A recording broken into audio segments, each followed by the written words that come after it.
In 1887, Wyoming Territory, Sheriff Thomas Whitmore was respected by the townspeople of Willowbrook. Behind closed doors, he beat his pregnant wife Evelyn Rose with brutal regularity. She had nowhere to run in a town where her husband wore the badge and carried the law. Everything changed when Silas McCrae, a wealthy widowed rancher, rode into town for supplies. He found Evelyn collapsed outside the general store, barefoot and bleeding. Without hesitation, the quiet cattleman took her to his ranch, knowing full well he was defying the sheriff and risking his life. As Evelyn healed and her baby grew, the town split down the middle. Some whispered she was a runaway wife who deserved her fate. Others began questioning the sheriff they'd trusted for years. Silas faced threats, bullets, and the wrath of corrupt law enforcement.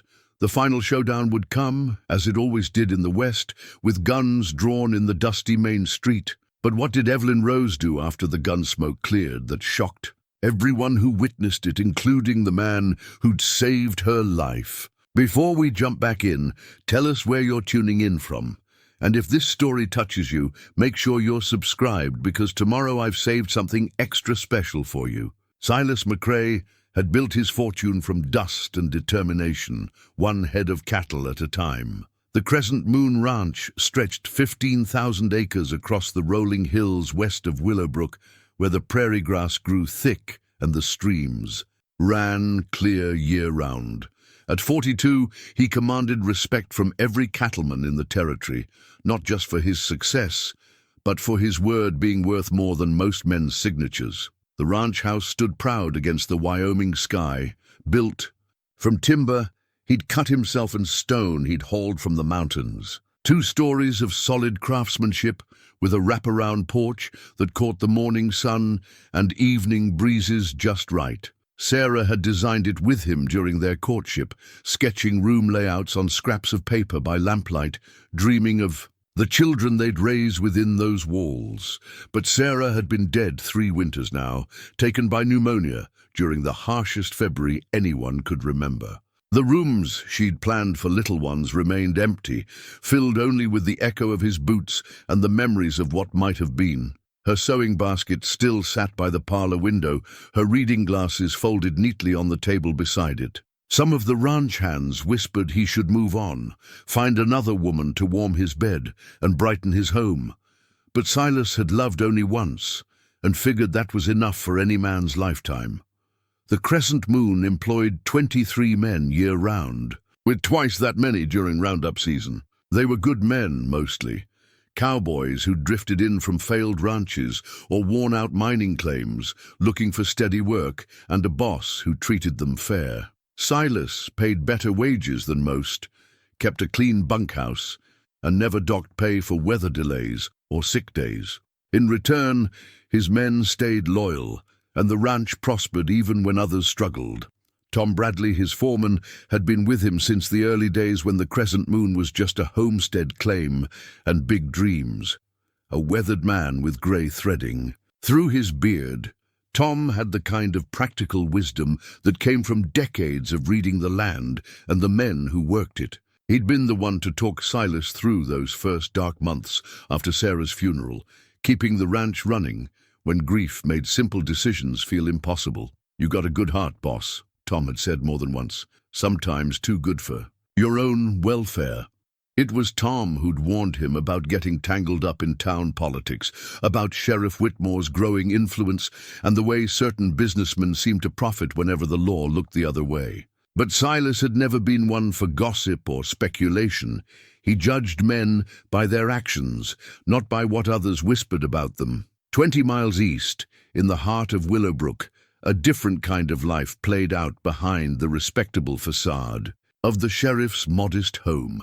Evelyn Rose Whitmore had once been Evelyn Rose Patterson, the prettiest girl in 3 counties, and the daughter of a failed shopkeeper who drunk himself to death when she was 17. Her marriage to Thomas Whitmore 2 years earlier had seemed like salvation, a chance at security with a man who wore authority like a well-tailored coat. Thomas had courted her with flowers and poetry, speaking of the home they'd built together and the respect she'd command as the sheriff's wife. He'd been charming in those early days, opening doors and tipping his hat to every lady they passed, quick with a compliment and slow to anger. The transformation had been so gradual, she'd barely noticed it happening. The first time he'd struck her 6 months after their wedding, he'd wept afterward like a child, begging forgiveness and swearing it would never happen again. She'd believed him because she'd wanted to believe, because admitting the truth would mean acknowledging that her judgment had failed her, that she'd married a man who could smile at children during Sunday service and then come home to blacken. Her eye over a meal served 5 minutes late. The beatings had grown more frequent as Thomas's drinking increased and his frustrations with life in a small town began to fester.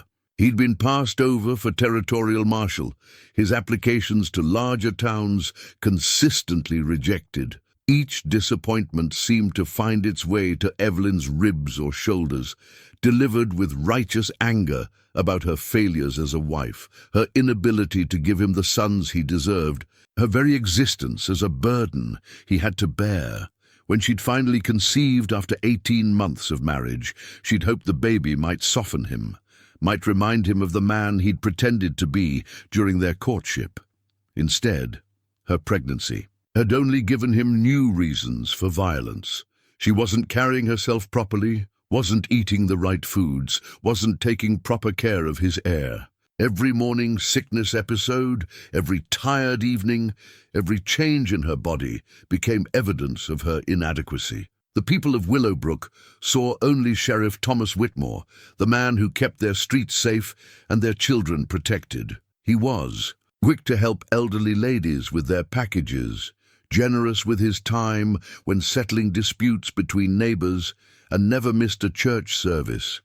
His public persona was so carefully constructed that even Doc Harrison, the only man in town who'd seen some of Evelyn's injuries, had accepted Thomas's explanations about her clumsiness and tendency toward accidents. "You need to be more careful, Mrs. Whitmore," Doc Harrison had said the last time she'd needed stitches, his tone carrying more disappointment than concern. "A woman in your condition shouldn't be taking such chances."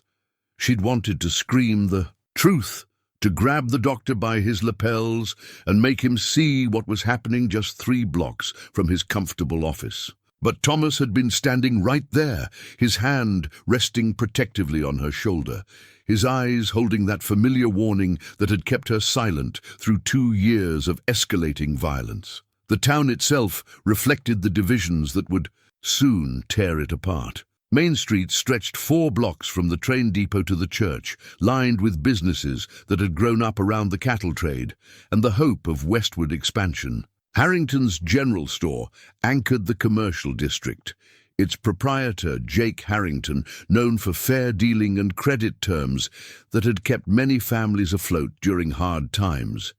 Murphy's Saloon provided entertainment for the cowboys and travelers passing through, though it was the kind of establishment where a man could drink without worrying about losing his wallet or his dignity. Patrick Murphy, an Irish immigrant with a talent for keeping peace without violence, had earned respect even from the temperance ladies who considered his business a necessary evil. The Willowbrook Hotel, run by the widow Martha Hendricks, offered clean rooms and decent meals to visitors, though most of its business came from traveling salesmen and the occasional federal official passing through on territorial business. Martha had been the preacher's wife until consumption took her husband 2 years prior, and she'd maintained her reputation for Christian charity even as she struggled to keep her business afloat. Dr. Edwin Harrison had served the community for nearly a decade, having arrived fresh from his medical training in Chicago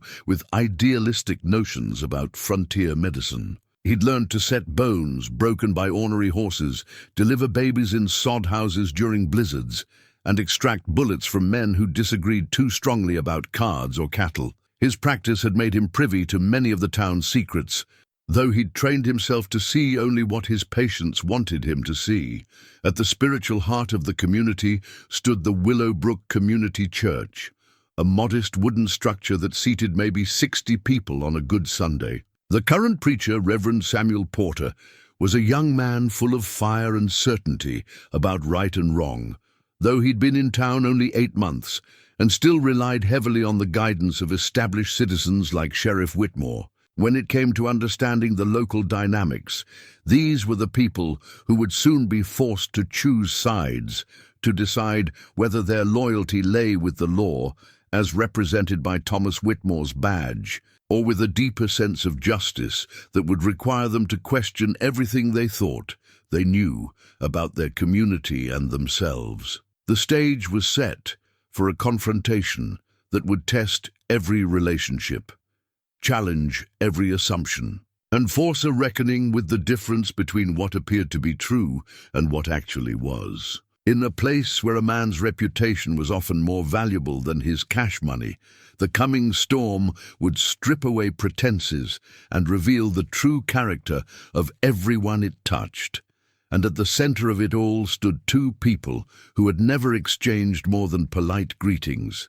Silas McCrae, the wealthy rancher who'd found contentment in solitude, and Evelyn Rose Whitmore, the sheriff's wife who'd learned that silence could be the difference between surviving another day and not surviving at all. Neither of them could have imagined how their lives would intertwine, or how the choices they made in the coming weeks would echo through the territory for years to come. But on that September morning when Silas rode into town for supplies, destiny had already begun shifting the pieces into place for a confrontation that would define them all. The September night air carried the first hint of autumn's chill as Thomas Whitmore stumbled through his front door, the smell of whiskey and cigar smoke clinging to his uniform like a second skin. He'd spent the evening at Murphy's saloon listening to traveling merchants complain about cattle thieves and territorial officials grumble about federal oversight. Each drink had darkened his mood further, feeding the resentment that had been building for months. Evelyn looked up from her mending, her hands instinctively moving to protect the curve of her belly where their child grew, 7 months along. Now, she'd learned to read the signs in his posture, the set of his jaw, the particular way he moved when violence was brewing beneath the surface. "Supper's cold," he said, his words slurred but his eyes sharp with malice. "Been waiting 2 hours for you to remember you got a husband to feed." "I kept it warm as long as I could," she replied carefully, setting aside the tiny shirt she'd been hemming. "I can heat it up again." Thomas's hand shot out, gripping her wrist with enough force to leave marks. "Don't you sass me, woman. I've had enough disrespect for one night." The territorial supervisor had been in town that afternoon, asking pointed questions about missing tax revenues and irregularities in the sheriff's record-keeping. Thomas had managed to deflect the inquiry, but the man's suspicious glances and careful note-taking had left him feeling cornered and dangerous. "I wasn't," Evelyn began, but the words were cut short by his backhand across her cheek, the impact sending her stumbling against the kitchen table. "You think you're better than me?" Thomas snarled, following her retreat. "Think because your daddy had book learning, you're too good for a working man. Well, let me remind you what you really are." The beating that followed was worse than any before. Months of accumulated rage poured out of him in a torrent of fists and kicks, his fury fed by whiskey and the growing fear that his carefully constructed life was beginning to crumble. Evelyn tried to protect her unborn child, curling into herself and absorbing the blows with her back and shoulders, but Thomas seemed determined to break something inside her that could never be repaired. When he finally exhausted himself, he stood over her crumpled form, breathing hard and staring down at what he'd done with a mixture of satisfaction and disgust. "Clean yourself up," he said finally, "and get this house in order. I won't live like a pig, because I married one." He stumbled to their bedroom, leaving Evelyn bleeding on the kitchen floor, her dress torn and her ribs screaming with each breath. For long minutes she lay there, listening to his snores and feeling the baby move restlessly inside her, as if sensing the violence that had surrounded them both. This time felt different. This time she knew with crystal clarity that staying meant dying, if not tonight, then soon. The baby's movements reminded her that it wasn't just her life hanging in the balance anymore. She had someone else to protect, someone innocent who deserved a chance at life, free from the shadow of Thomas. Whitmore's fists. Moving carefully, she pulled herself upright and assessed the damage. Her left eye was swelling shut. Blood trickled from her split lip, and every breath brought sharp pain from what might be cracked ribs. But she could move, and movement meant hope. She gathered what few possessions mattered, the small amount of money she'd hidden from her household allowance, her mother's ring, and the shawl Sarah McCrae had given her years ago during a church social. Everything else belonged to Thomas, or could be replaced. Her life and her child's life were the only treasures worth saving. The back door opened silently, well-oiled hinges, allowing her to slip into the night without waking her husband. Willowbrook streets lay empty under a canopy of stars, the only sounds coming from Murphy's saloon, where a few die-hard drinkers were finishing their evening's entertainment. Evelyn moved through the shadows, staying close to buildings and avoiding the main street where Thomas's deputy might be making his rounds.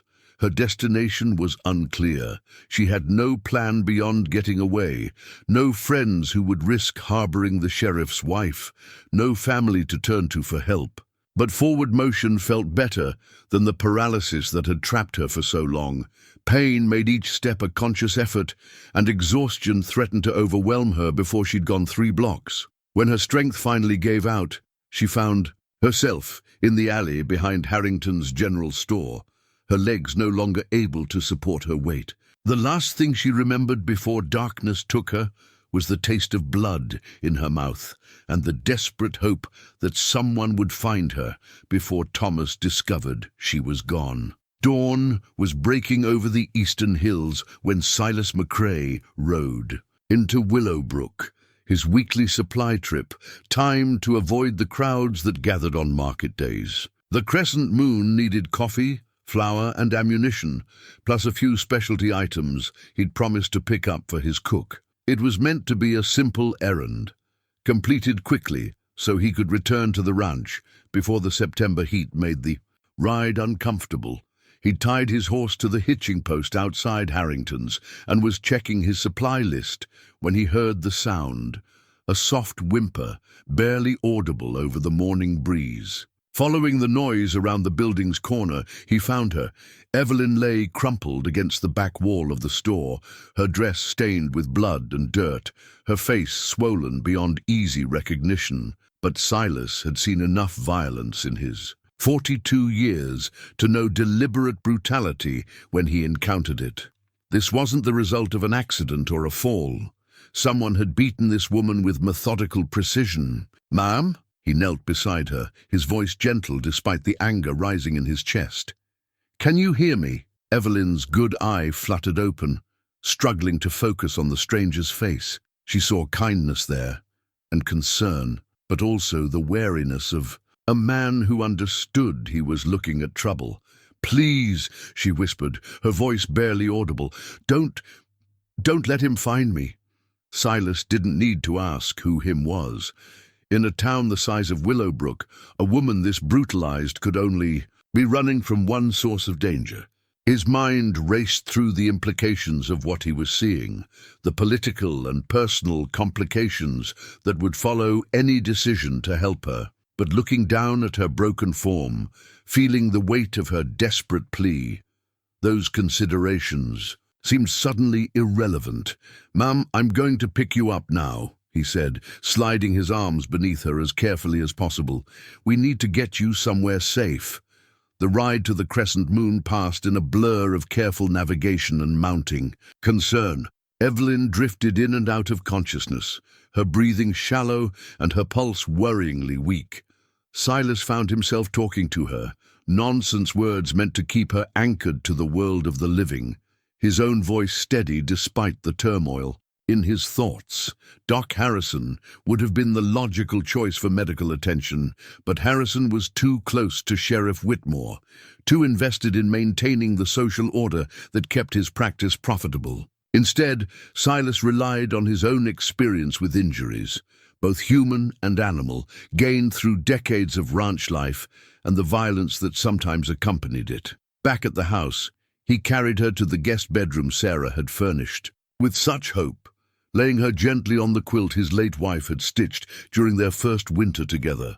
The irony wasn't lost on him that this room, meant for the children they'd never had, was now sheltering another man's wife and unborn child. As he cleaned her wounds with the careful attention he'd learned from tending injured livestock, Silas found himself studying her face, looking past the swelling and bruises to see the woman beneath. She was younger than he'd first thought, probably not yet 25, with delicate features that spoke of genteel upbringing despite her current circumstances. The bloody handkerchief he used to tend her injuries would become the first tangible evidence of their connection. A piece of fabric stained with her blood and dampened with his water, symbolic of the moment when their separate lives became permanently intertwined. When Evelyn finally woke fully, late that afternoon, she found herself in a bed softer than any she'd known since childhood, surrounded by walls painted in gentle yellows and blues that spoke of feminine taste and careful planning. For a moment she couldn't remember how she'd come to be there, couldn't reconcile the peace of her surroundings with the pain that still racked her body. Then memory returned, and with it the terror that Thomas had found her, that this comfort was just another trap. But the man who appeared in the doorway, tall, weathered, with Sarah's gentle eyes and calloused hands, radiated a quiet strength that felt nothing like her husband's volatile energy. "You're safe," Silas said simply, and somehow she believed him. The hand-carved rocking chair on Silas's front porch had been his wedding gift to Sarah, crafted during the long winter months before their marriage from oak he'd hauled down from the mountains. She'd spent countless evenings in that chair, watching the sunset paint the prairie in shades of gold and crimson, dreaming aloud about the children who would someday sit on her lap while she told them stories of their parents' courtship. Now Evelyn Rose occupied that sacred space, her healing body, finding comfort in the gentle motion as September gave way to October. The swelling in her face had subsided enough to reveal delicate features and intelligent eyes, though the shadows of fear still haunted her expressions. Her pregnancy had progressed to 8 months, and the baby's movements were strong enough to be visible through her dress, a reminder of the new life that had motivated her desperate escape. "Morning, ma'am," Tom Bradley said, touching the brim of his hat as he approached the porch steps. The foreman had initially questioned Silas's decision to harbor the sheriff's wife, but 3 weeks of watching her flinch at sudden movements and apologize for taking up space had convinced him that whatever was happening in the Whitmore household, it wasn't anything a decent woman deserved. "Good morning, Mr. Bradley," Evelyn replied, her voice still carrying the careful modulation of someone who'd learned that the wrong tone could trigger violence. "Silas said you might need help with the account books today." Tom's weathered face creased into what passed for a smile. "Yes, ma'am. If you're feeling up to it. Numbers were never my strong suit, and the boss has been doing double duty trying to keep everything straight." The offer of useful work had been Evelyn's idea, born from the crushing weight of feeling like a burden on people who owed her nothing. She'd been educated by governesses before her father's drinking destroyed the family's finances, and her neat handwriting and facility with figures were skills the ranch could actually use. Inside the house, Silas was reviewing correspondence with cattle buyers from Denver, his breakfast growing cold as he wrestled with shipping schedules and market prices. The past 3 weeks had brought unexpected complications to his normally orderly existence. Beyond the obvious risks of harboring a fugitive, for that's what Evelyn was, regardless of the justification, there was the more subtle disruption of having another person in his carefully preserved sanctuary. Sarah's presence lingered in every room, from her needlework in the parlor to her recipe cards in the kitchen. Silas had maintained the house exactly as she'd left it, finding comfort in the familiar arrangements and the illusion that she might return at any moment. Evelyn's presence hadn't violated that shrine exactly, but it had made him aware of how much life had been missing from these rooms. The Anderson contract came in, Tom announced, settling his bulk into the chair across from Silas's desk. They're offering $32 a head for spring delivery, but they want a guarantee of at least 500 head. Silas nodded, his attention only partly on the business at hand. Through the window, he could see Evelyn in the rocking chair, her hands folded over her swollen belly as she watched the ranch hands go about their morning chores. There was something peaceful in her posture now, a gradual relaxation that spoke of slowly healing trust. "Boss?" Tom's voice carried a note of concern. "You hear what I said about the Anderson deal? 500 head spring delivery," Silas replied automatically. "We can manage that if the winter's not too hard." He turned from the window, forcing himself to focus on immediate concerns. "Any word from town?" Tom's expression darkened. "Some. Sheriff's been asking questions, organizing search parties, playing the concerned husband real well, from what Murphy tells me. Got half the town feeling sorry for him, wondering what kind of woman would abandon her husband when she's carrying his child." The political implications of the situation had become clearer with each passing day. In a community where reputation was currency and scandal could destroy livelihoods, Silas's decision to help Evelyn was being interpreted through the lens of existing relationships and loyalties. Those who'd prospered under Sheriff Whitmore's protection saw harboring his wife as an attack on the natural order. Others, who'd chafed under the sheriff's increasingly heavy-handed approach to law enforcement, viewed it as a long overdue challenge. "To his authority, Mrs. Henderson stopped by yesterday while you were checking the north pasture," Tom continued carefully. "Brought some baby clothes she said her daughter had outgrown. Seemed real interested in getting a look at our house guest." Martha Henderson, the hotel owner and former preacher's wife, represented the community's moral center in many people's minds.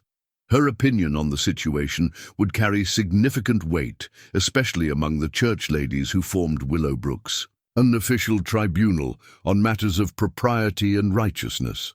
"What did she make of Evelyn?" Silas asked. "Hard to say. Stayed for coffee and conversation about an hour. Mrs. Whitmore was polite but careful. Didn't say much about her circumstances. Mrs. Henderson seemed thoughtful when she left. Not condemning, but not approving either." The sound of horses approaching interrupted their conversation. Through the window, Silas watched 3 riders approach the house at an easy pace, too casual for an official visit, but too formal for a social call. He recognized one of them as Deputy Morrison, a young man who'd always struck him as more a politician than lawman. "Company," Tom observed, his hand instinctively moving to check his sidearm. Silas stepped onto the porch, positioning himself between the approaching riders and the chair where Evelyn sat. Her face had gone pale at the sight of the deputy's badge, and her hands gripped the chair's arms with white-knuckled intensity. "Afternoon, Mr. McCrae," Deputy Morrison called out as the 3 men reined in their horses. "Beautiful day for a ride." "Deputy," Silas acknowledged with a nod. "What brings you out to the Crescent Moon?" "Oh, just checking on folks, making sure everyone's doing well." Morrison's eyes kept drifting to Evelyn, though he made no direct acknowledgement of her presence. "Sheriff Whitmore asked me to ride around to the outlying ranches, see if anyone's noticed anything unusual lately. We've had some reports of vagrants in the area." The 2 men with Morrison were locals Silas recognized but didn't know well, followers rather than leaders, the type who attached themselves to whoever seemed to hold power at the moment. Their presence was clearly meant to intimidate, to demonstrate that the sheriff had support beyond his official authority. "Can't say I've seen any vagrants," Silas replied evenly. "Course, we keep a pretty close watch on our property. Strangers don't usually get far without being noticed." Morrison's smile was thin and knowing. "That's what I told the sheriff. Said, you're the type of man who'd report anything suspicious to the proper authorities." His gaze finally settled directly on Evelyn. "Anything at all that might concern law-abiding citizens." Evelyn met his stare with a composure that surprised even herself. 3 weeks of safety had begun to restore something that had been beaten out of her, a core of dignity that refused to be cowed by implied threats. "Well," Morrison continued when neither Silas nor Evelyn responded to his provocation, "I suppose we should be moving along. Lots of ground to cover before dark." He touched his hat brim in a mockery of courtesy. "You folks take care now. Never know what kind of trouble might be heading your way." As the 3 riders departed, Tom appeared at Silas's shoulder, his expression grim. "That was a warning, boss. Things are about to get complicated." Silas watched the dust cloud raised by the departing horses settle back onto the prairie. "They've been complicated since the day I found her," he said quietly. "Question is whether we're strong enough to see this through." From the rocking chair, Evelyn's voice carried a new note of steel. "I won't let my presence destroy what you've built here, Mr. McCrae. If my leaving would protect you and your men—" "You're not going anywhere," Silas interrupted, his tone brooking no argument. "We've made our choice, and we'll live with the consequences."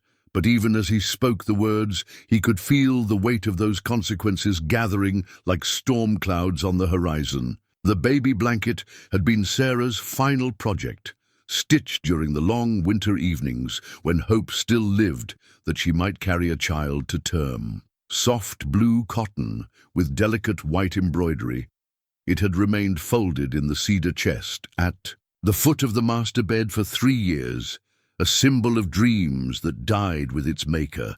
Now Silas held it in his weathered hands, studying the careful needlework his wife had labored over with such love and anticipation. She would have wanted it used, he murmured to himself, remembering Sarah's gentle insistence that love shared was love multiplied. The blanket represented more than fabric and thread. It was a bridge between the family he'd lost and the unexpected responsibility he'd chosen to embrace. Evelyn looked up from her mending as he entered the parlor, her movements slower now as her pregnancy advanced into its final weeks.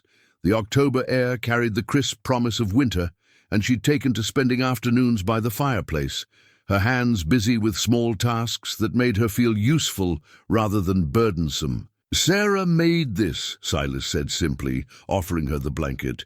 "For the children we never had. Seems fitting that it should finally serve its purpose." Evelyn's fingers traced the intricate embroidery, her eyes brightening with tears she didn't shed. "It's beautiful," she whispered. "Are you certain? Such a precious thing." "Precious things are meant to be used, not hidden away," Silas replied, settling into the chair across from her. "Sarah always said that love locked in a chest does nobody any good." The gift represented more than practical preparation for the coming birth. In offering his late wife's handiwork to house another man's child, Silas was acknowledging that life continued beyond loss, that new connections could honor rather than diminish old ones. "Tell me about her," Evelyn said softly, holding the blanket against her chest. "About Sarah." Silas leaned back in his chair, his eyes focusing on something beyond the present moment. "She was brightness," he said finally. "Not just happy. Lots of folks are happy when life's treating them well. Sarah found joy in small things, saw possibilities where others saw problems." He paused, a smile ghosting across his features. "She would have liked you, would have seen past the circumstances to the strength underneath." The conversation was interrupted by Tom Bradley's arrival, his expression carrying the weight of unwelcome news. "Boss, we got a problem in town. Sheriff's called a meeting at the church for tonight. Wants to discuss the moral crisis facing the community." Silas's jaw tightened. "Moral crisis?"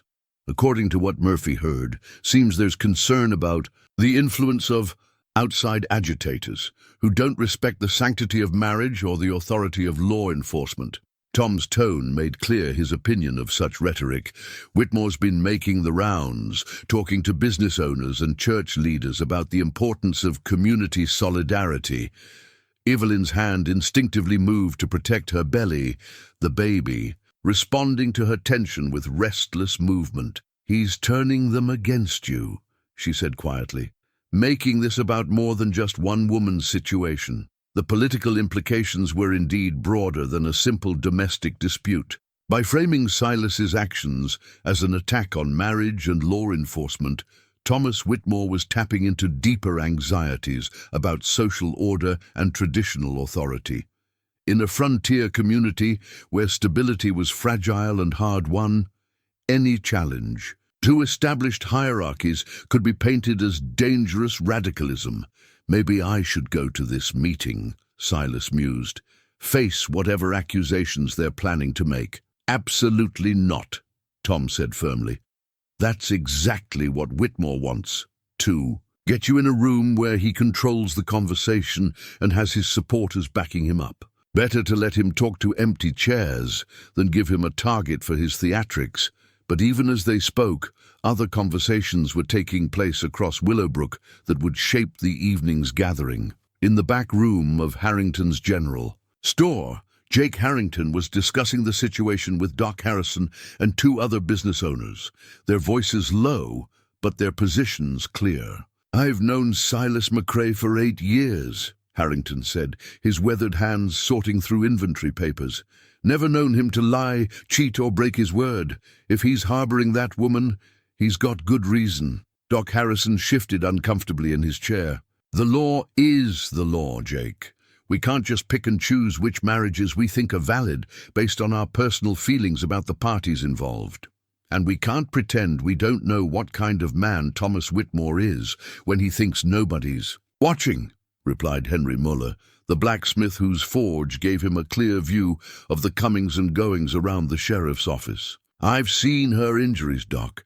Seen how she flinches when he raises his voice. That's not the result of feminine clumsiness." The debate reflected a divide that had been building in Willowbrook for months, centered on Thomas Whitmore's increasingly heavy-handed approach to his duties. His supporters saw a strong leader who maintained order in an unruly territory. His critics recognized a man whose authority had corrupted him, whose badge had become a shield for personal failings. At the Whitmore house, Thomas paced his front room like a caged predator, his uniform perfectly pressed and his badge polished to mirror brightness. The past month had been an exercise in damage control, maintaining his public image while privately seething over the challenge to his authority. Every day that Evelyn remained at the Crescent Moon was another day his reputation suffered, another reminder that his control wasn't absolute. "She's made me a laughingstock," he muttered to his reflection in the parlor mirror, "running off like some common whore, making folks question whether I can even manage my own household." The territorial supervisor's investigation had been temporarily deflected, but Thomas knew the scrutiny would continue. His embezzlement of county funds had been carefully concealed, but not perfectly.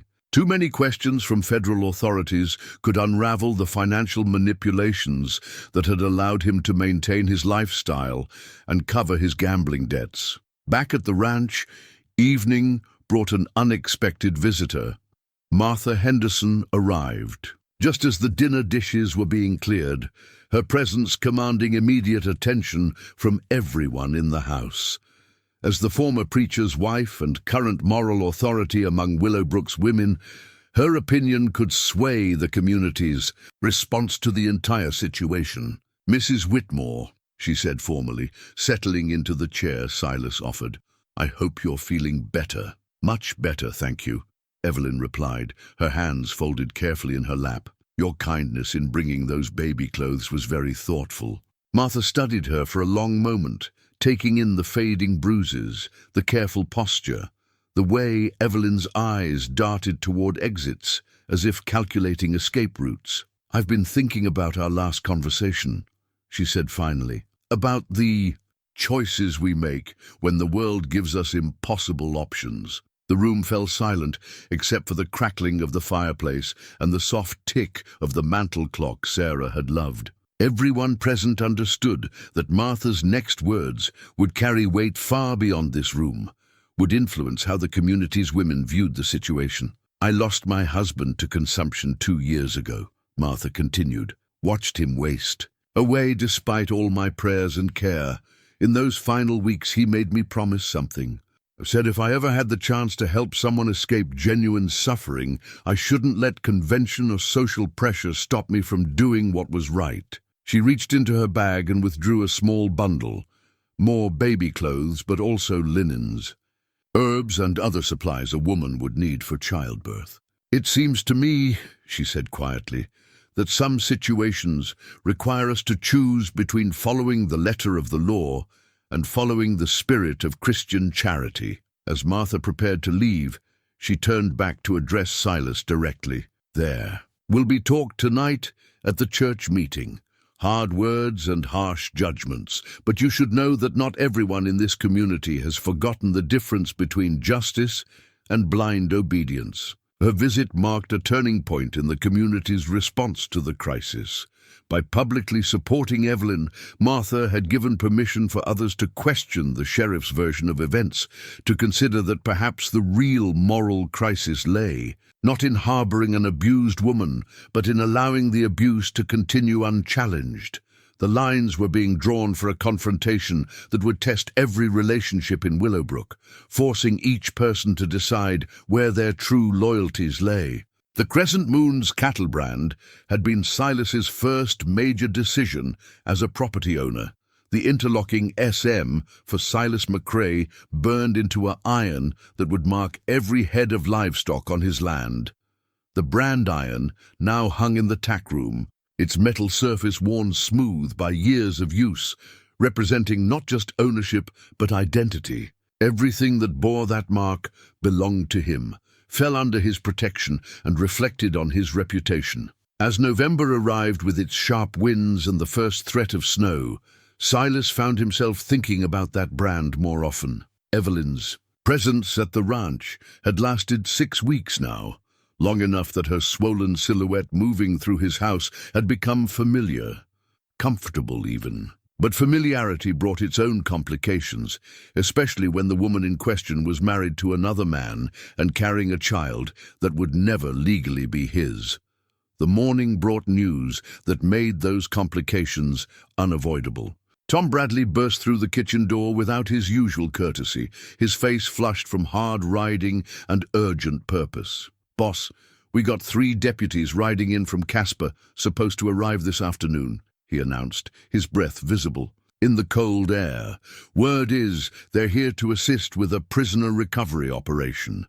Silas set down his coffee cup with deliberate care, his mind immediately calculating the implications. Local pressure was one thing. He could weather community disapproval and even economic boycotts if necessary. But federal involvement changed everything. If Thomas Whitmore had convinced territorial authorities that Evelyn was being held against her will, if he'd managed to frame her rescue as kidnapping, then the situation had moved beyond local politics into dangerous legal territory. "How much time do we have?" he asked. "Hour, maybe 2. Murphy sent his youngest boy to warn us soon as the riders stopped for supplies." Tom's expression was grim. "These aren't local boys playing politics, boss. These are territorial marshals, with arrest warrants and federal authority." From the parlor came the sound of Evelyn rising from her chair, her movements careful and deliberate as her pregnancy neared its end. She appeared in the kitchen doorway, her hand braced against the frame for support, her face pale but determined. "I heard," she said simply. "I'll go with them. I won't let this destroy everything you've built." "Like hell you will," Silas replied, his voice carrying a hardness that surprised even him. "You walk out that door with Thomas's men, you'll be dead within a week, either from the beating he'll give you or from complications during childbirth with no one willing to help." The stark assessment hung in the air between them, all pretense stripped away by the immediacy of the threat. For 6 weeks they'd maintained careful boundaries, treating their situation as temporary shelter rather than permanent alliance.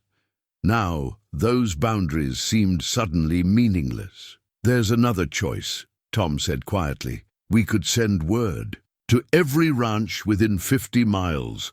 McCrae brand carries weight in this territory. Most of the big operators owe you favors or respect your reputation. If you called in those debts..." Silas understood what his foreman was suggesting.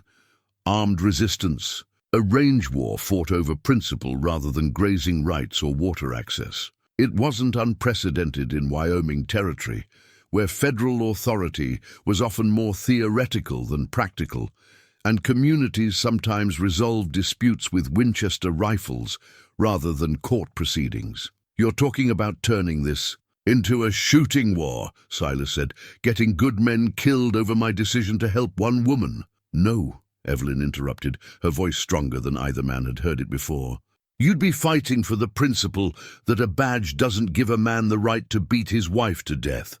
That's bigger than just one woman's troubles." The transformation in her speech, the way she'd stopped apologizing for her existence and started thinking in terms of broader justice, marked a fundamental change in how she saw herself and her situation. The frightened, broken woman who'd collapsed behind Harrington's store was gone, replaced by someone who understood that her personal survival was connected to larger questions about right and wrong. Before anyone could respond, the sound of approaching horses broke the tension. But instead of territorial marshals, the riders who appeared at the ranch house were local men. Jake Harrington, Henry Mueller, Doc Harrison, and 4 others from town, all armed and looking grimly determined. "Silas," Harrington called out, dismounting with the stiffness of a man unaccustomed to long rides, "we came to talk."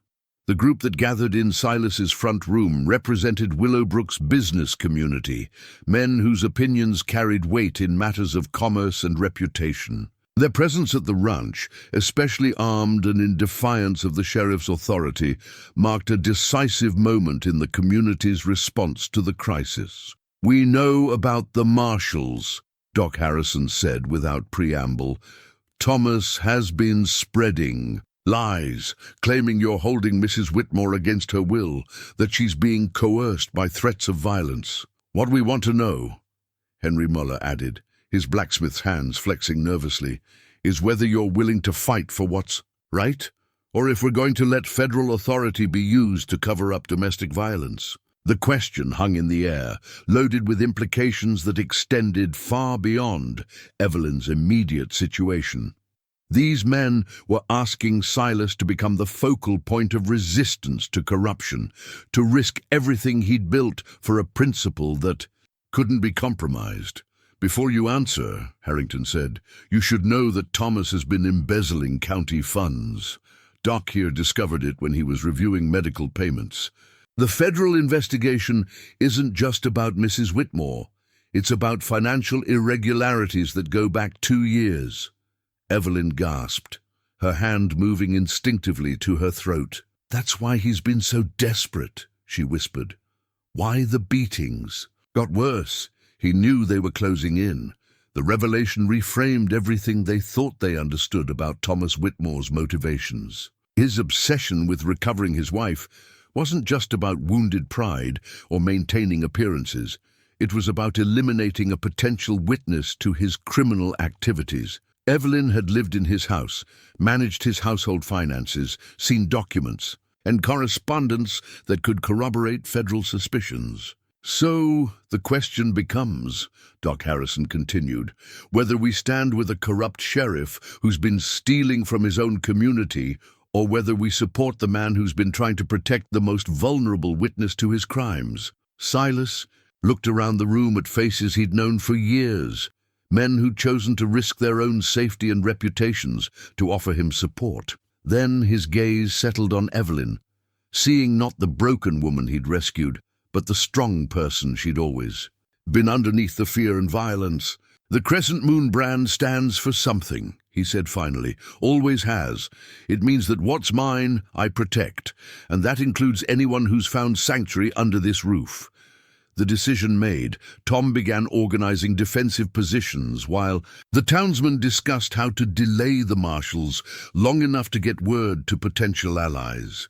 But even as they planned, everyone understood that they'd crossed a line from which there could be no retreat. The brand that had marked Silas's cattle for 8 years would now mark him as an outlaw, a man who'd chosen conscience over compliance. The iron that had built his reputation would now either forge it into legend or destroy it completely. Sarah's locket had been her grandmother's before her, a delicate gold oval that opened to reveal two tiny photographs, one of her parents, on their wedding day, the other left empty for the husband she would someday love. Silas had placed his own photograph there during their engagement, a formal portrait taken in Denver that captured none of his warmth but satisfied convention. After her death, he'd kept the locket in his dresser drawer, too precious to display yet too painful to look upon. Now he held it in his palm as December wind rattled the windows, studying the intricate engraving on its surface, while wrestling with a decision that felt both inevitable and impossible. The town meeting 2 weeks prior had split Willowbrook down the middle, with Reverend Porter delivering a sermon about the sanctity of marriage that might as well have been titled, "In Defense of Sheriff Whitmore." The community's division had crystallized into something approaching open hostility. The federal marshals postponed their visit, Tom reported, stamping snow from his boots as he entered the house. Word is they're waiting for additional evidence before proceeding with any arrests. That evidence, everyone understood, would likely come from the ongoing investigation into Thomas Whitmore's financial irregularities. Doc Harrison's discovery of embezzled medical payments had opened a larger inquiry that threatened to expose years of systematic theft. The sheriff's desperation had become palpable, his public appearances marked by the brittle cheerfulness of a man barely maintaining his composure. Evelyn emerged from the kitchen, moving with the careful deliberation of a woman whose pregnancy had reached its final weeks. The baby was due any day now, and her presence at the ranch had evolved from temporary refuge to something approaching permanence. She'd taken over much of the household management, her educated background proving invaluable in organizing everything from meal planning to supply procurement. "Mrs. Henderson stopped by while you were in the barn," she told Silas, settling carefully into her chair by the fireplace. "She brought more baby clothes, but also some disturbing news from town." Martha Henderson's visits had become a lifeline to the outside world, carrying information and supplies while serving as an unofficial liaison between the ranch and Evelyn's supporters in town. Her moral authority had proven crucial in legitimizing their situation among Willowbrook's women, many of whom had begun to question their own assumptions about marriage and male authority. "Thomas has been recruiting men from outside the territory," Evelyn continued, her voice steady despite the implications of what she was reporting. "Drifters and troublemakers, offering them deputy badges and promises of extra pay for special duties. Mrs. Henderson thinks he's planning something desperate." The image of Thomas Whitmore building a private army of hired guns represented a fundamental escalation in the conflict. By moving beyond legal channels and community pressure into the realm of organized violence, he was acknowledging that his authority derived not from legitimacy, but from force alone. Silas crossed to where Evelyn sat, kneeling beside her chair, with the locket still warm in his palm. "There's something I want you to have," he said quietly, opening the delicate clasp to reveal the photographs inside. "Sarah wore this every day we were married. It means more to me than any other possession." Evelyn's eyes widened as she recognized the significance of the gesture. "Silas, I can't. This belongs to your wife's memory, to your life with her." "My life with Sarah is part of who I am," he replied, fastening the chain around her neck with gentle care. "But it doesn't define who I'm becoming. She would have wanted it to be worn by someone He paused, the words catching in his throat. "Someone you what?" Evelyn whispered, her hand covering the locket where it rested against her collarbone. "Someone I love," he finished, the admission carrying the weight of months of carefully suppressed emotion.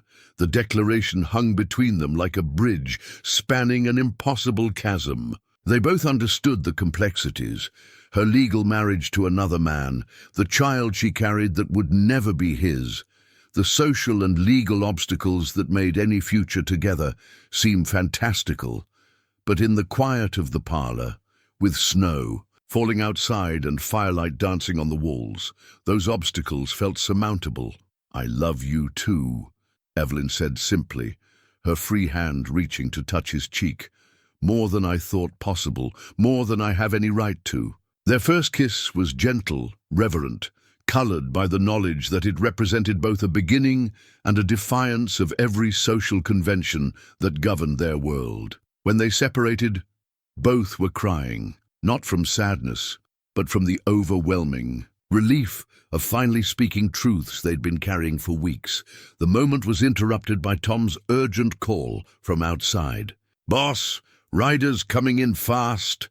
Silas was on his feet instantly, his hand moving to the rifle that had become a constant companion. Through the window, they could see torches in the distance, at least a dozen riders approaching at a gallop through.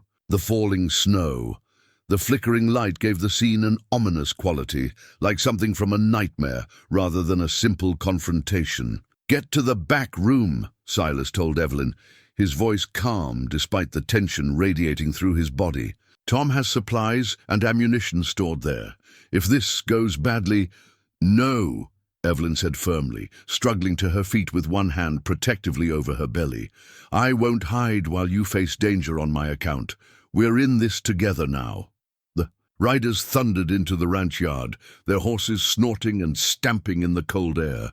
Thomas Whitmore sat at their head, his badge gleaming in the torchlight, his face set in lines of righteous anger that barely concealed his desperation. Behind him rode 8 men Silas didn't recognize.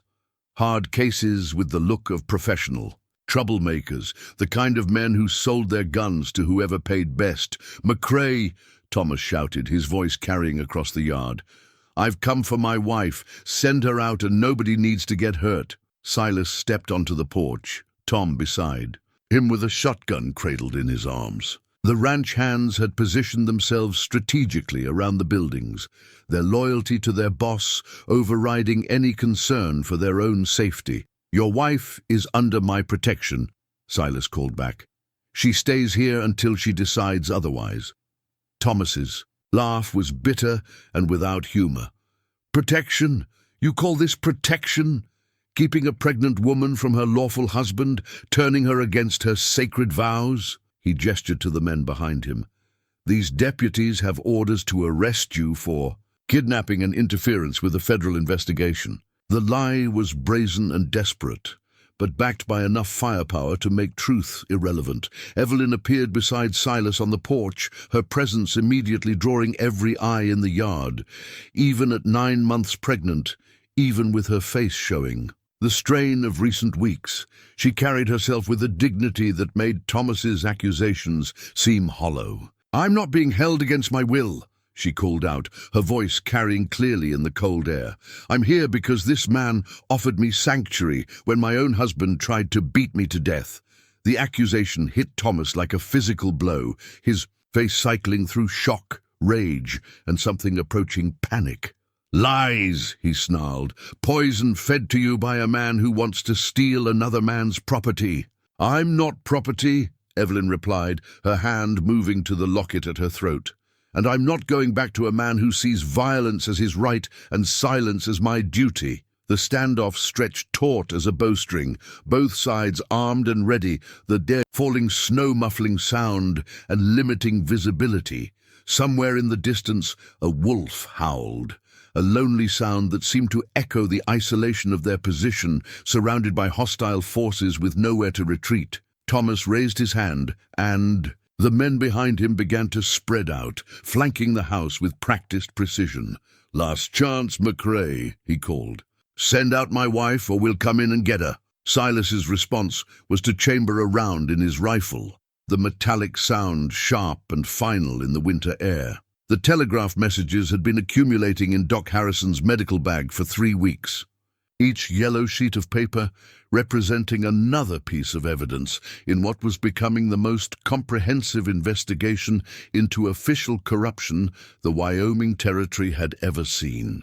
Federal Marshal William Garrett had been corresponding with doctors, bank officials, and court clerks across 5 territories, following a trail of financial irregularities that stretched from Cheyenne to Denver to Colorado Springs. As the standoff in the ranch yard stretched into its second hour, Doc Harrison rode hard through the falling snow, his horse's hooves pounding a desperate rhythm against the frozen ground. The messages in his saddlebags contained revelations that would transform the confrontation from a domestic dispute into something approaching justice, if he could arrive before violence made justice irrelevant. The first telegram had come from Dr. Margaret Sullivan in Colorado Springs, responding to Harrison's careful inquiries about former patients named Whitmore.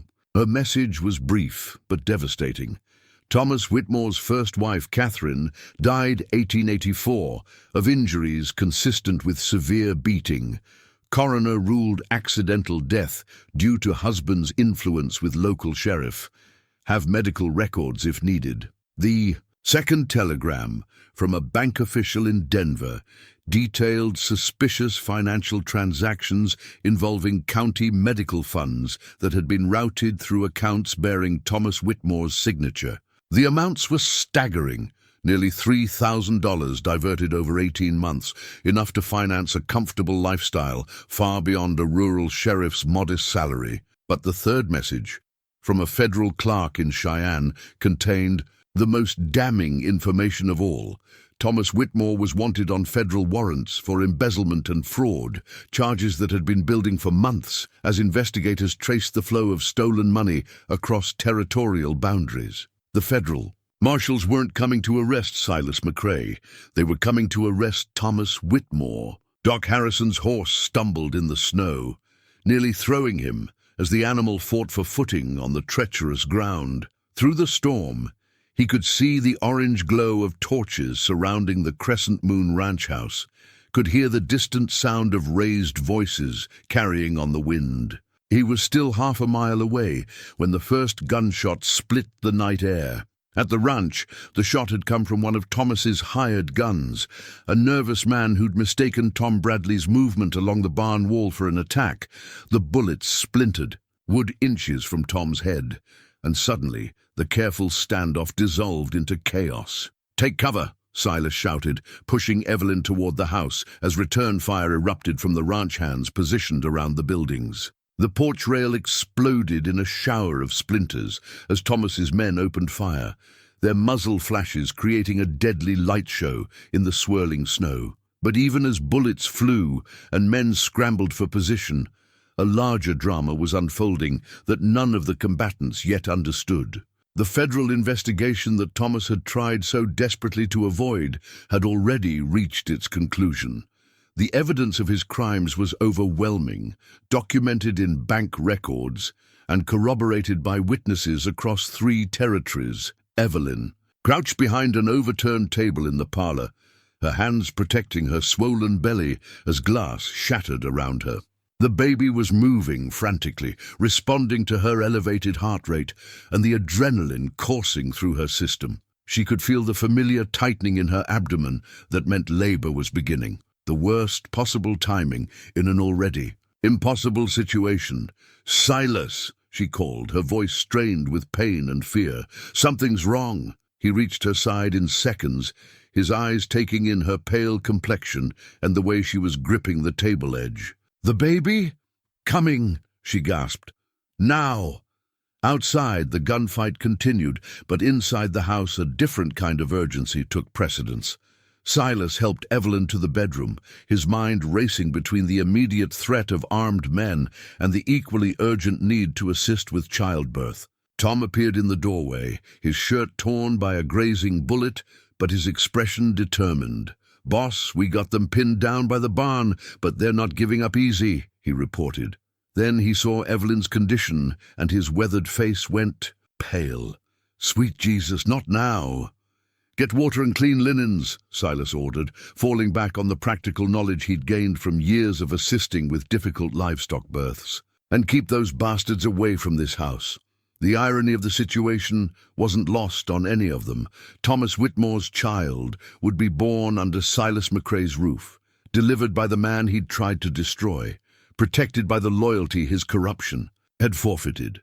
But irony was a luxury none of them could afford, as Evelyn's labor progressed with frightening speed. Doc Harrison finally reached the ranch as the gunfight was reaching its crescendo, his horse sliding to a stop in the yard where muzzle flashes lit the snow like deadly fireflies. He leapt from the saddle, clutching his medical bag and the telegraph messages that would change everything, and sprinted toward the house through a hail of bullets. "Federal marshals!" he shouted at the top of his lungs, his voice cutting through the chaos.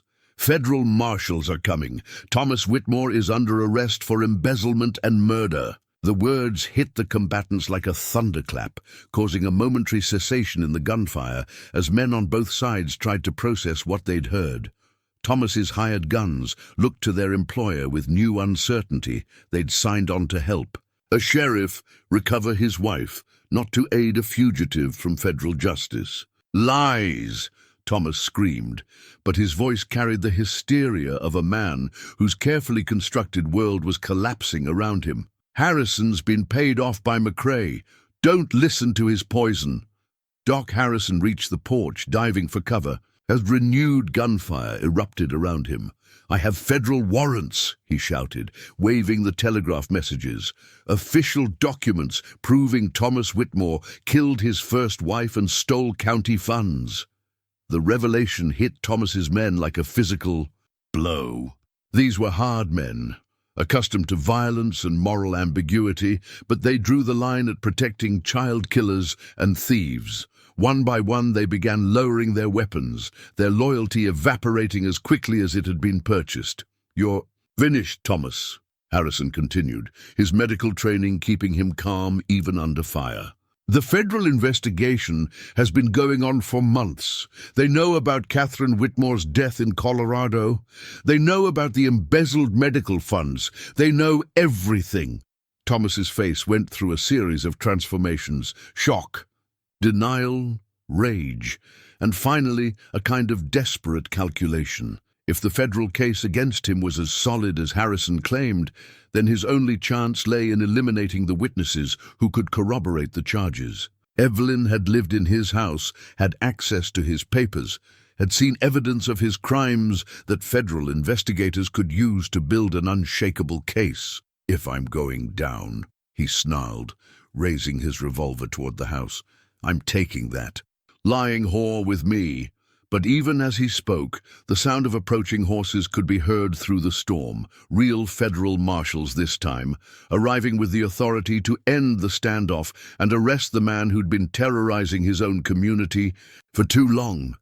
Inside the house, Evelyn's labor reached its final stage just as the external crisis peaked. With Doc Harrison pinned down on the porch and bullets flying outside, Silas found himself delivering Thomas Whitmore's child by lamplight, his hands steady despite the chaos surrounding them. The baby girl arrived just as the federal marshals rode into the yard, her first cry mixing with the shouts of men surrendering and the metallic click of handcuffs closing around Thomas Whitmore's wrists. She was perfect, tiny but healthy, with her mother's delicate features and a voice that demanded attention despite the circumstances of her birth. "She's beautiful," Silas whispered, placing the squirming infant in Evelyn's arms. "Absolutely perfect."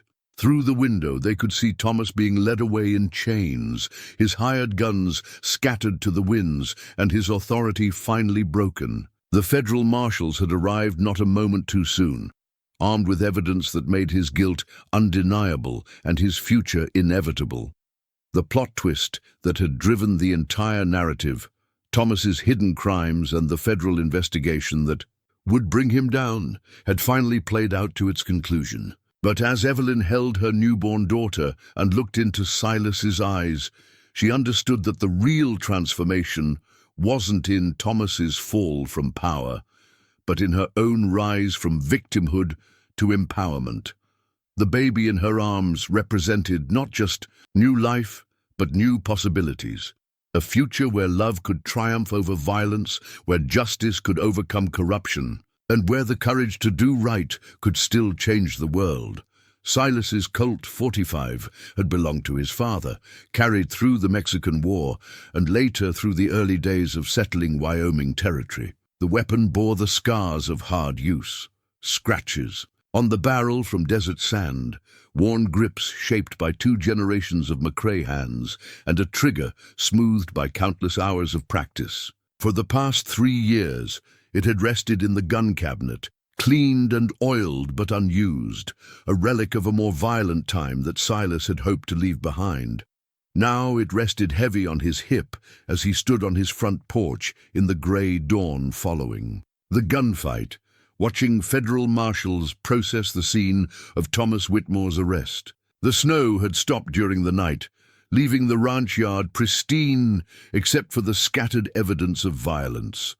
Bullet holes in the barn wall, broken glass glittering in the pale sunlight, and dark stains in the snow where one of Thomas's guns had been wounded in the leg. Inside the house, Evelyn was recovering from childbirth with the fierce determination that had carried her through everything else.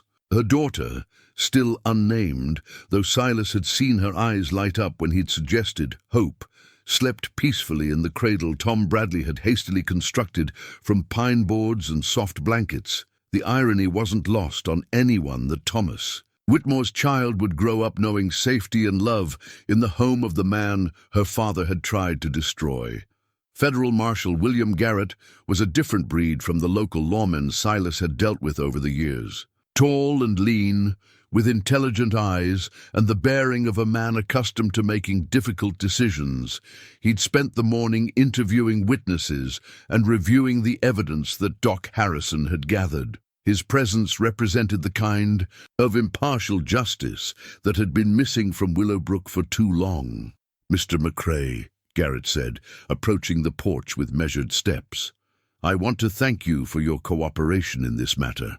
Your actions in protecting Mrs. Whitmore likely saved her life and certainly helped us build our case against her husband." Silas nodded, though he felt no satisfaction in Thomas's downfall, only relief that the immediate threat had passed. "What happens now, Marshal, to Evelyn and the baby?"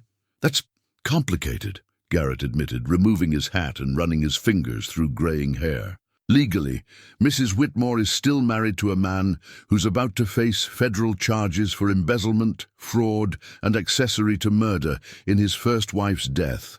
The marriage could be annulled given the circumstances, but that process takes time. The legal complexities were daunting, but Silas had lived too long on the frontier to be overly concerned with what courts in distant cities might decide. And, practically speaking, Thomas Whitmore will spend the rest of his life in federal prison, assuming he lives long enough to see trial. Men who steal from their own communities and beat pregnant women don't fare well in territorial lockups." Garrett's expression was grim but satisfied. "Mrs. Whitmore is free to make her own choices about her future." From inside the house came the sound of baby Hope's first real cry, not the weak mewling of the night before, but the strong, demanding voice of a healthy infant who expected the world to respond to her needs. Both men smiled at the sound, recognizing it as evidence that life would continue despite the violence that had surrounded her birth. "There's something else," Garrett continued, his tone becoming more serious.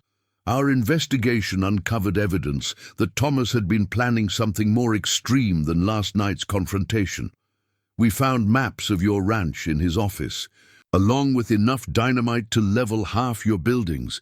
He wasn't just planning to recover his wife, he was planning to eliminate everyone who could testify against him." The revelation sent a chill down Silas's spine that had nothing to do with the morning cold. The scope of Thomas's desperation had been even greater than they'd imagined. His willingness to commit mass murder to protect his secrets speaking to a level of corruption that went beyond simple greed or domestic violence.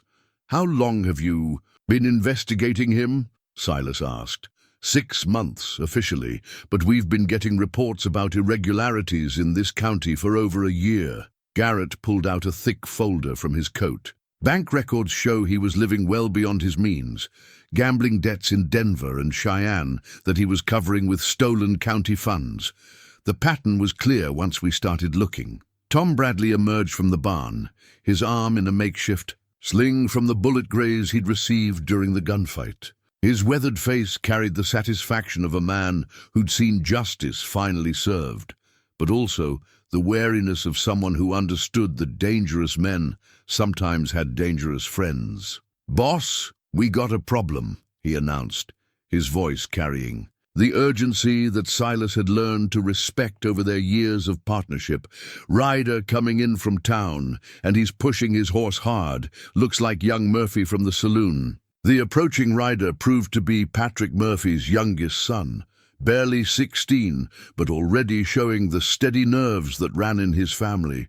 He reined in his lathered horse at the porch steps, his face flushed with excitement and concern. "Mr. McCrae," he panted, struggling to catch his breath, "Pa sent me to warn you. Some of Thomas's friends in town are talking about forming a vigilante committee. They're saying the federal marshals don't have jurisdiction in local matters, that what happened here was illegal interference with a lawful sheriff." Marshal Garrett's expression darkened. "Who's organizing this committee?" "Deputy Morrison's been talking to anyone who'll listen," the boy replied. "Says Thomas was set up by outside agitators who want to undermine law and order in the territory. He's got maybe a dozen men willing to listen, mostly folks who profited from Thomas's arrangements." The news represented a new threat, one that couldn't be resolved through legal channels or federal authority. Morrison and his supporters weren't concerned with justice or evidence. They were protecting a system of corruption that had benefited them for years. Their resistance to change would be fierce and potentially violent. "How much time do we have?" Silas asked. "They're meeting at the church tonight, planning to ride out here tomorrow morning," Murphy's son replied. "Pa thought you should know, on account of Mrs. Whitmore and the baby." Inside the house, Evelyn was listening to every word through the open window, her arms wrapped protectively around her sleeping daughter. The past 24 hours had brought her freedom from Thomas's violence, but they hadn't eliminated the broader community tensions that his corruption had created. There would be more confrontations, more moments when she'd have to choose between safety and principle. "Marshal," she called from the window, her voice carrying the strength that had emerged over the past weeks. "What assurance can you give that federal law will protect my daughter and the people who've risked everything to help us?" Garrett turned toward the house, his expression respectful but honest. "Ma'am, I can promise you that Thomas Whitmore will face justice for his crimes. But I can't promise that everyone who supported him will accept that justice quietly. Change comes hard in places like this." The admission was sobering but not unexpected. Silas had lived long enough to understand that corruption didn't exist in isolation. It required networks of complicit people who benefited from looking the other way. Dismantling those networks would take more than arresting one man, no matter how central his role had been. "Then we prepare for what's coming," Silas said simply, his hand moving to rest on the grip of his father's Colt. "Tom, send word to every ranch within 50 miles. Tell them what really happened here, what Thomas was really doing with county money.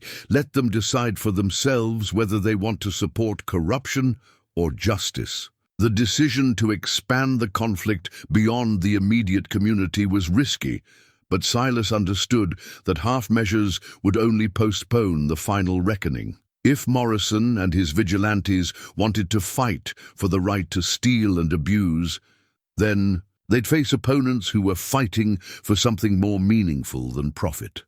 Doc Harrison arrived as they were making plans, his medical bag supplemented by a rifle, and the grim determination of a man who'd finally chosen his side in a conflict he'd tried to avoid for too long. His presence was particularly significant because his moral authority in the community rivaled that of any preacher or politician. "I've been thinking about what you said last night, Marshal," Harrison said, addressing Garrett directly, "about how communities sometimes have to choose between convenience and conscience.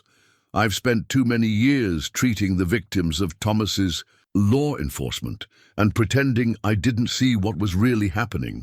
The doctor's decision to openly support Evelyn and Silas represented a crucial shift in the community's power structure.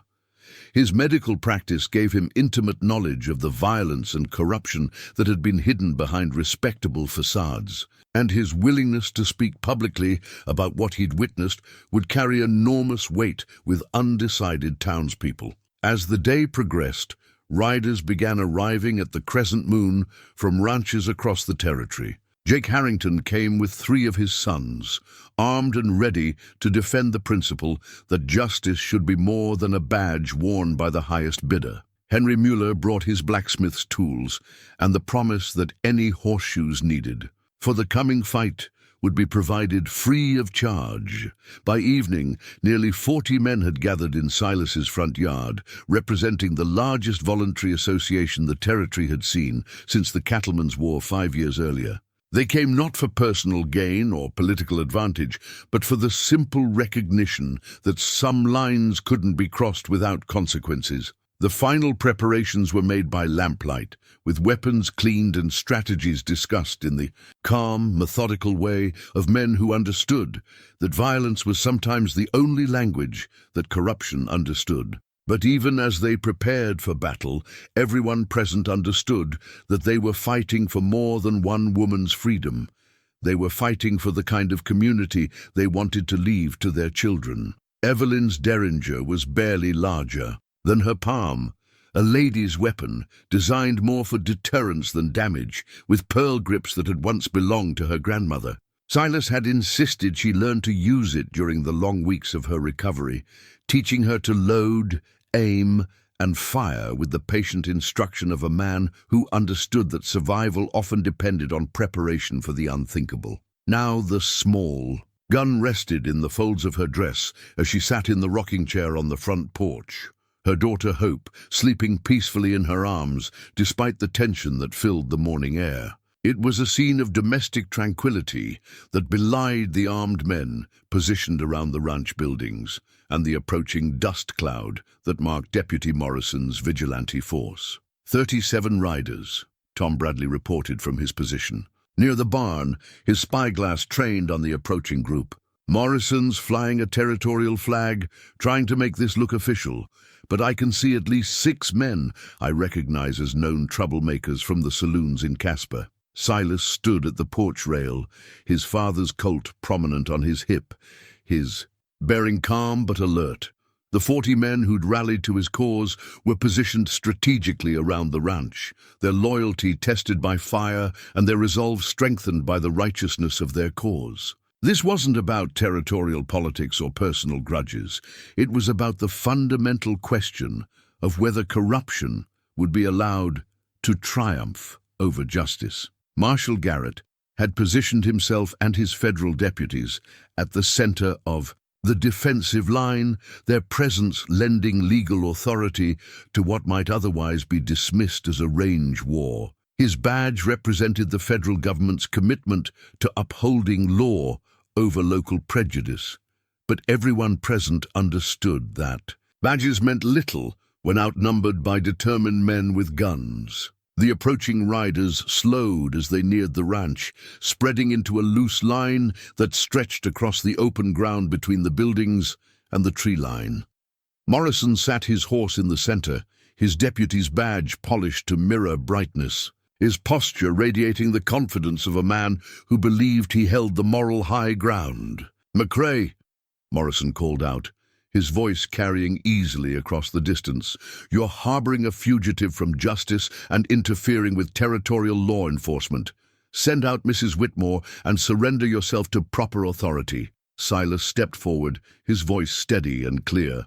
"The only fugitive here was Thomas Whitmore, and he's already in federal custody where he belongs. Mrs. Whitmore is under the protection of federal marshals and free to make her own choices about her future. Federal authority ends where territorial "Jurisdiction begins," Morrison shot back.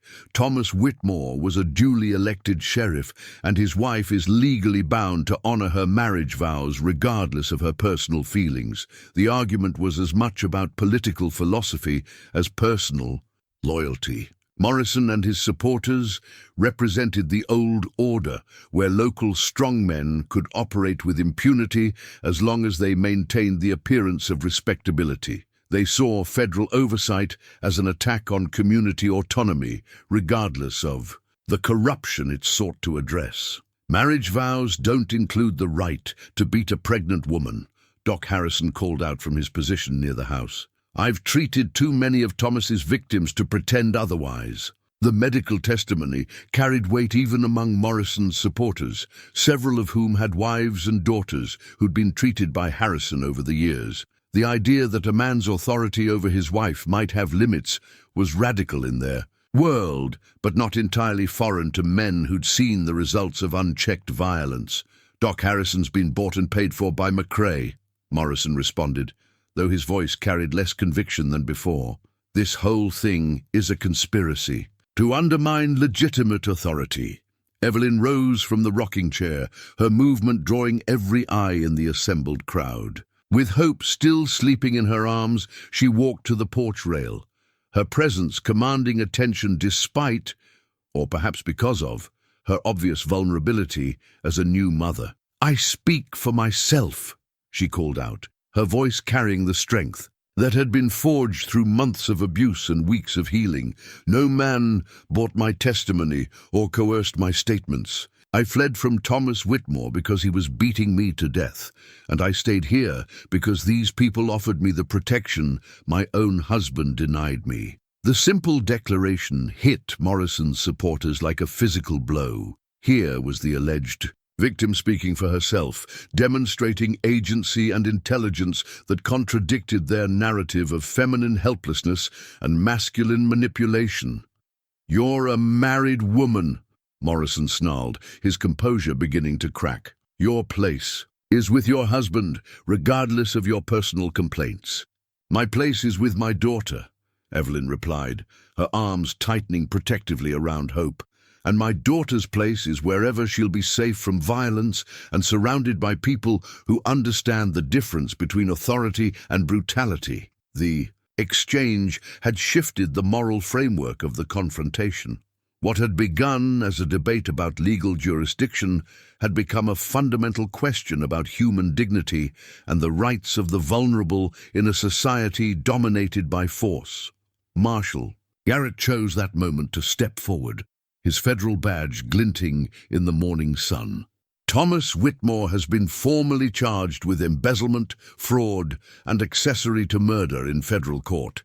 Any attempt to restore him to authority or intimidate his victims constitutes obstruction of federal justice." Morrison's hand moved toward his sidearm, the gesture causing a ripple of tension through both groups of armed men. "Federal courts don't have jurisdiction over territorial marriage law." "They do when territorial officials use marriage law to cover up federal crimes," Garrett replied coldly.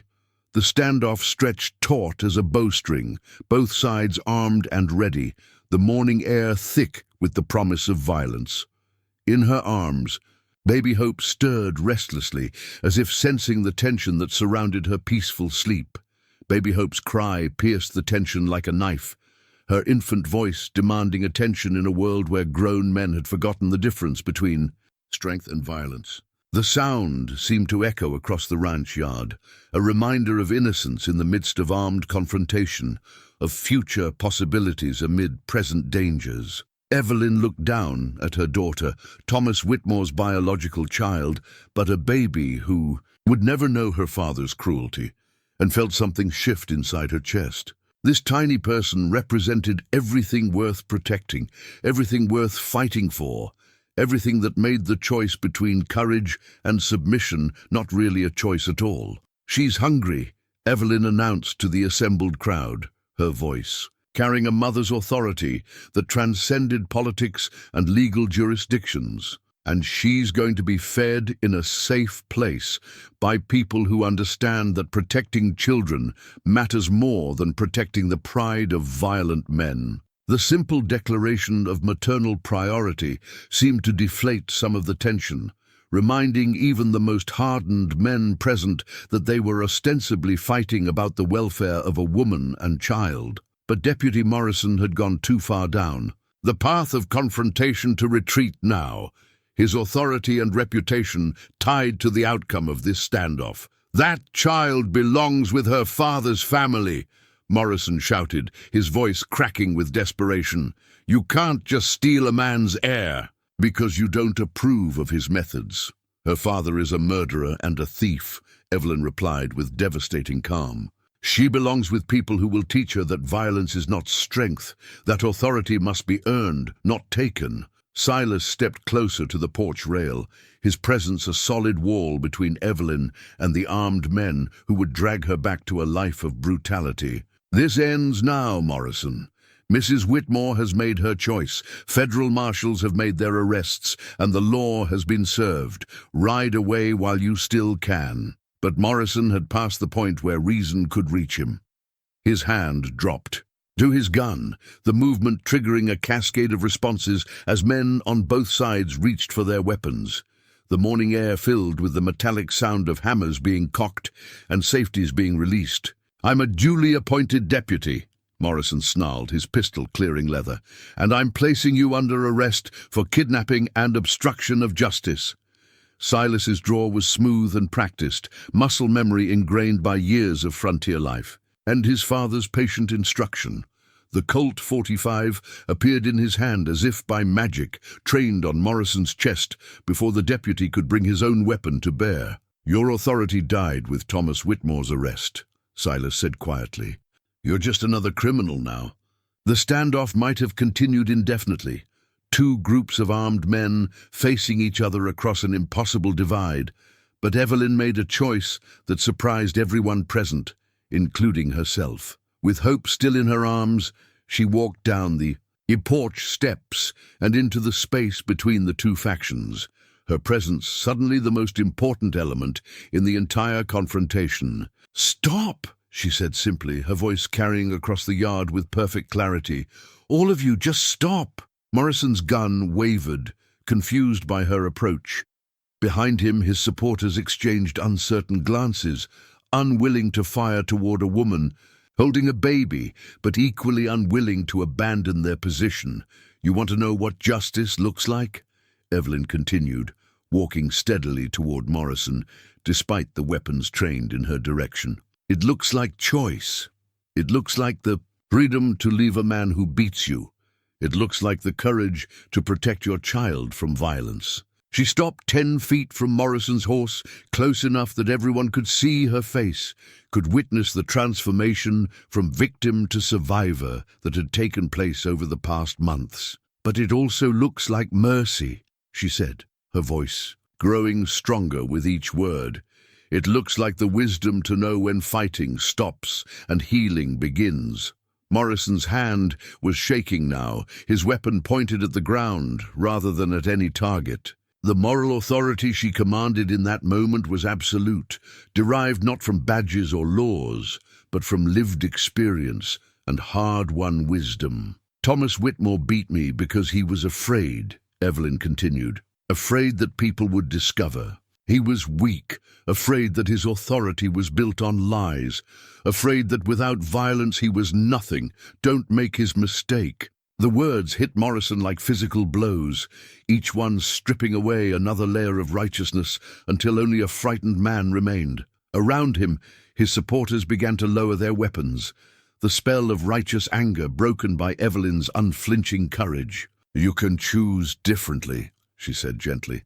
"You can choose to be better than the man you served. You can choose to build something instead of destroying it." Morrison's gun clattered to the ground, his hands shaking too badly to hold it steady. The sound seemed to release the tension that had held the entire confrontation together, and one by one, the men behind him began backing their horses away from the confrontation. Marshal Garrett stepped forward, his voice calm but authoritative. Anyone who wants to leave now can do so without charges, but anyone who continues to obstruct federal justice will face the full weight of territorial law. The offer was generous and practical, recognizing that community healing required forgiveness as well as justice. Most of Morrison's supporters took advantage of it, wheeling their horses and riding away from a confrontation they no longer understood or supported. But as the crowd dispersed and the immediate crisis passed, Evelyn's choice had made one thing clear to everyone present. True strength lay not in the ability to inflict violence, but in the wisdom to choose mercy when mercy was possible, and justice when justice was required.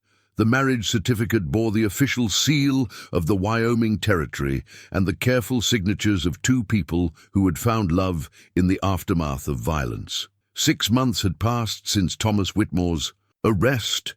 6 months of legal proceedings, community healing, and the gradual transformation of crisis into hope.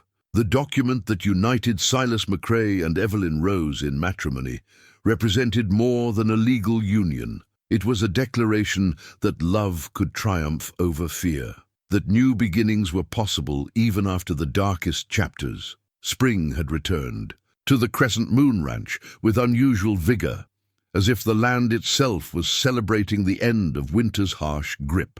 The cottonwoods along the creek showed their first green buds, and the prairie grass was beginning to emerge from beneath the last patches of snow. Hope McCrae, for that was her legal name now, following the adoption proceedings that had made Silas her father-in-law as well as in love, gurgled contentedly in her cradle as morning sunlight streamed through the parlor windows. The house had been transformed as well, no longer a shrine to Sarah's memory, but a living home where past and present coexisted in comfortable harmony. Sarah's photographs remained on the mantel. Her needlework still graced the chairs, but new touches had appeared. Evelyn's books on the shelves, Hope's toys scattered across the carpet, and the sound of laughter that had been absent for too long. The territorial governor's office sent word, Tom Bradley announced, settling into his usual chair with the morning's correspondence. Thomas Whitmore was sentenced to 25 years in federal prison. No possibility of parole. Evelyn looked up from the baby blanket she was mending. Sarah's blue quilt had seen much use over the past months and needed frequent attention. And the investigation into his other activities. Closed with full restitution ordered to the county treasury, Tom replied with satisfaction. Turns out he'd stolen more than anyone thought, nearly $5,000 over 3 years. The federal government's recovered most of it from his hidden accounts. The financial recovery was important for the community's healing, but the moral recovery had taken longer. Willowbrook had been forced to confront uncomfortable truths about how easily corruption could flourish when good people chose to look the other way. The process had been painful, but ultimately strengthening, like a bone that healed stronger after being broken. Doc Harrison appeared in the doorway, his medical bag in one hand and his hat in the other.